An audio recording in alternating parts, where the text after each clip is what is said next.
Hello guys, ngayon po titignan natin kung magandang klase itong nabili kong Conlen Laser Series Kuwikan. Ito po siya.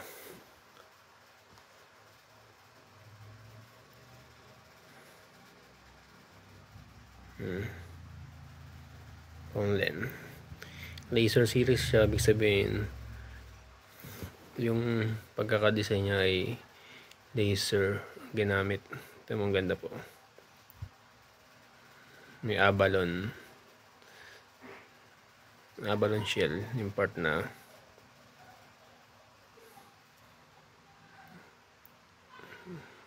leather wrap.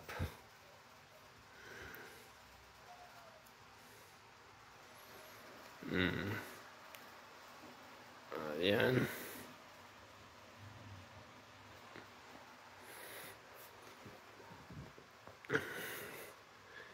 Carbon fiber na rin siya.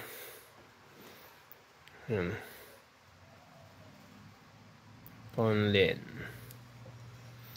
Saka guys, itong tip niya ay rainbow layered tip. Ang kanyang diameter ay 12.2.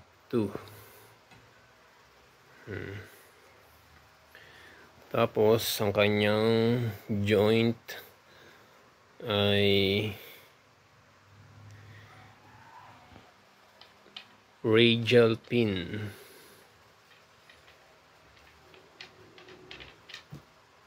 Ayan o.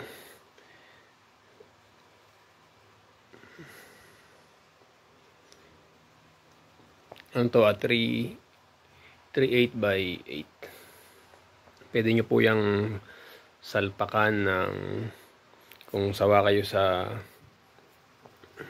dito sa carbon fiber shop.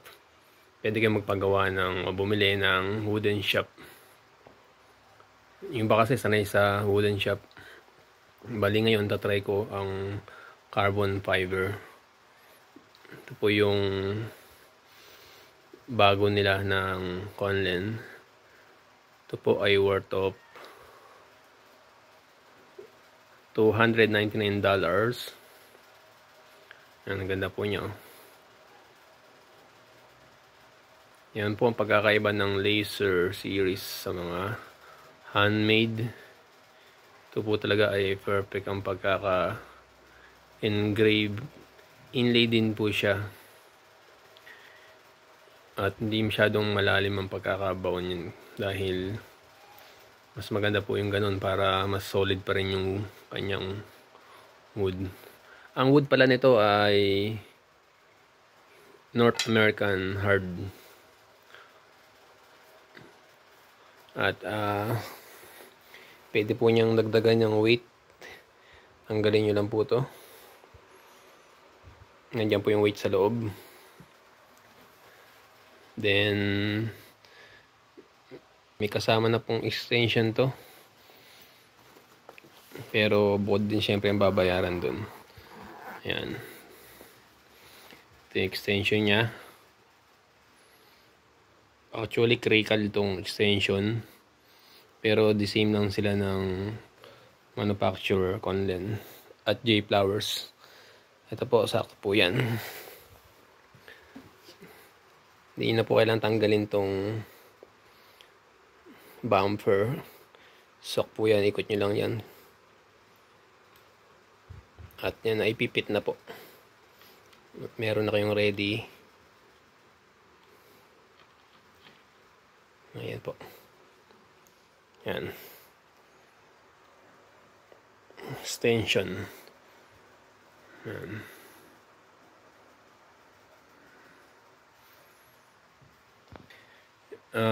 Bali, ito ang ginamit ko pong hard case. Kasi mas prepared ko to at may lalagyan ng extension. Saka ng tisa.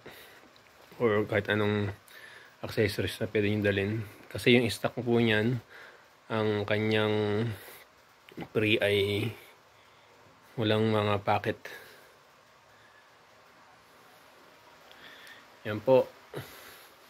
Sana nagustuhan nyo ang Conlen design.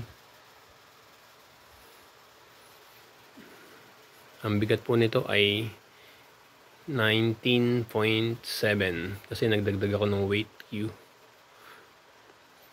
Pero ang stock po nito ay wala pang 18.9 ounce.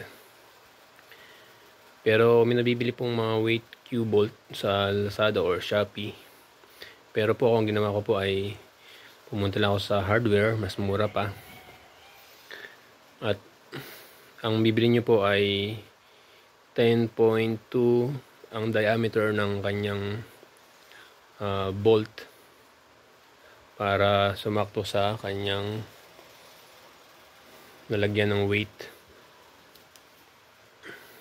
Putulin nyo na lang, grinderin nyo, then yun, meron na po kayong instant na weight Q bolt po.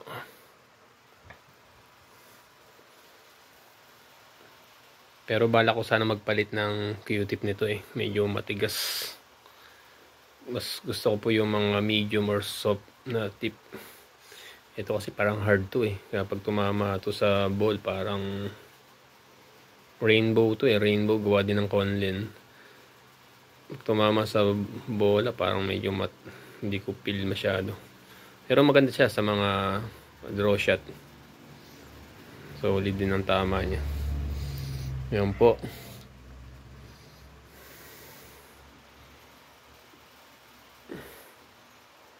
Conlen. Yung Conlen po sa J Flowers, almost the same lang sila. Yan po. Sana po ay nagustuhan nyo itong video na to. Salamat po.